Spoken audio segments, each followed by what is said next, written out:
दान भोगो नास्त्रियो गतयो भवन्ति वित्त स यो न ददाति भुंक्त के तपस्य तृतीया गति भवत।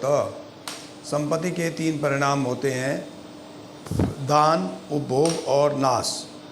जो व्यक्ति संपत्ति में अर्जित संपत्ति को दान नहीं करता है तथा उसका उपयोग उचित उपयोग नहीं करता है तो उसकी संपत्ति का नाश होता ही होता है।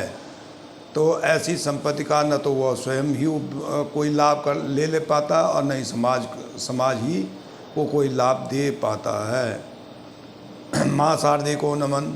साहित्यिक चेतना के सभी सनातन प्रेमियों, साहित्य प्रेमियों और रचनाकारों को साहित्यिक चेतना की ओर से राय सिंह भंडारी द्वारा हार्दिक अभिनंदन। प्रस्तुत है आज के विषय के अनुरूप प्रस्तुति है सूक्ति का भाव पल्लवन और जो दान पर निर्भर है। तो संपत्ति क्या है? संपत्ति का चरित्र क्या है? संपत्ति सनातन धर्म के 4 पुरुषार्थों में से एक पुरुषार्थ है जिसमें धर्म, अर्थ, काम, मोक्ष होता है और उसमें अर्थ एक विशेष कर होता है। जो दूसरा जो भावार्थ संपत्ति, अर्थ का मतलब होता है संपत्ति को अर्जित करना और अपना और अपने परिवार का और समाज का भरण पोषण करना।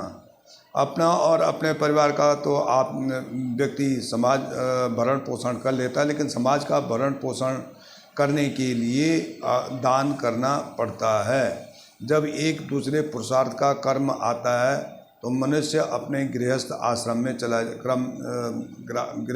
में जाता है और उसे परिवार को पालने के लिए धन अर्जित करना पड़ता है।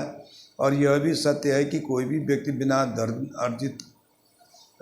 जितना धन अर्जित करता है उसका पूर्ण रूप से उपयोग नहीं कर पाता है, तो उसे कुछ न कुछ भाग वह बचत के रूप में रखता है। अतः बचत का ही कैसे उपयोग करना चाहिए ये सूक्ति बताती है।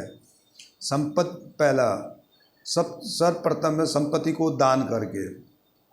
जो आप संपत्ति को अर्जित करते हैं उनमें से कुछ न कुछ भाग जो है दान करनी चाहिए।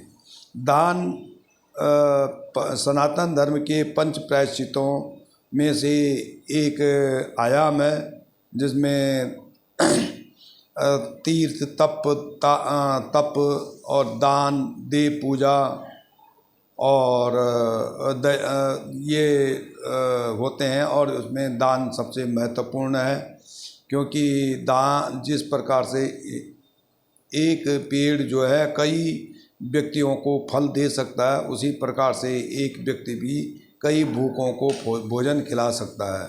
दान से वो कम नहीं होता है, धन कम नहीं होता, अभी तो बढ़ता ही रहता है। जैसे कहते हैं कि जो जल बाड़े नाव है, घर में बाड़े दाम, दोनों हाथ उलीचिए यही सजन को काम। अर्थात जिस प्रकार से नदी में नाव में पानी भरता है तो बुद्धिमान लोग दोनों हाथों से उलीच करके और उसको पानी को बाहर निकालते हैं, उसी प्रकार से घर में अगर धन बढ़ जाता है तो सज्जन लोग जो हैं दोनों हाथों से धन को दान करके और लोगों में बांट देते हैं, जिससे कि दोबारा फिर धन आ जाता है। तो दानी महापुरुष जो हैं हम काफ़ी अमर हुए हैं कि यदि दान सबसे बड़ा पुण्य कर्म है। 5 प्रायश्चितों में से दान भी अपने पाप कर्मों को पुण्य कर्मों में बदलने का साधन है। इसमें यदि आपने कोई जाने अनजाने में कोई पाप किया है तो दान करने से इहलोक और परलोक दोनों सुधर जाता है। अलग अलग कालखंडों में कई महापुरुष प्रकट हुए हैं जिनकी दान की गाथा आज भी अमर है। राजा हरिश्चंद्र, महर्षि दधीची, दयालु शिवी, दानवीर कर्ण, महाराजा रघु जैसे अनगिनत दानवीर हुए जिन्होंने दान में अपना सर्वस्व न्यौछावर दान कर दिया। संपत्ति का उचित उपयोग। दान के बाद दूसरा उपाय जो है सज्जन लोग अपने परिवार के भरण पोषण में और समुचित उपयोग करते हैं किसी दूसरे की सहायता करके, किसी गरीब आदमी को वो करके खाना पीना खिला करके, या अपने घर के दायित्वों को निभा करके उसको उचित उपयोग करते हैं। तो कबीरदास भी कहते हैं कि साईं इतना दीजिए जामे कुटुम्ब समाए, मैं भी भूखा ना रहूं साधु न भूखा जाए। अर्थात इतना मेरे को भगवान इतना ही मेरे को देना जिसमें कि मेरा कुटुम्ब का भरण पोषण, मेरे परिवार का भरण पोषण हो सके, और घर में जो असाधु आया हुआ है, जो भूखा आया हुआ है, वो भी भूखा वापस न जा सके। अब ये संपत्ति अर्जित की हुई संपत्ति पहले तो दान कर दो, नहीं तो उचित उपयोग कर दो। अगर ये दोनों नहीं होते हैं तो तीसरा है संपत्ति का नाश होना निश्चित है। चाणक्य कहते हैं कि सर्वप्रथम संपत्ति का उचित उपयोग दान करो, दूसरा उपयोग अपना और अपने परिवार का पालन करो।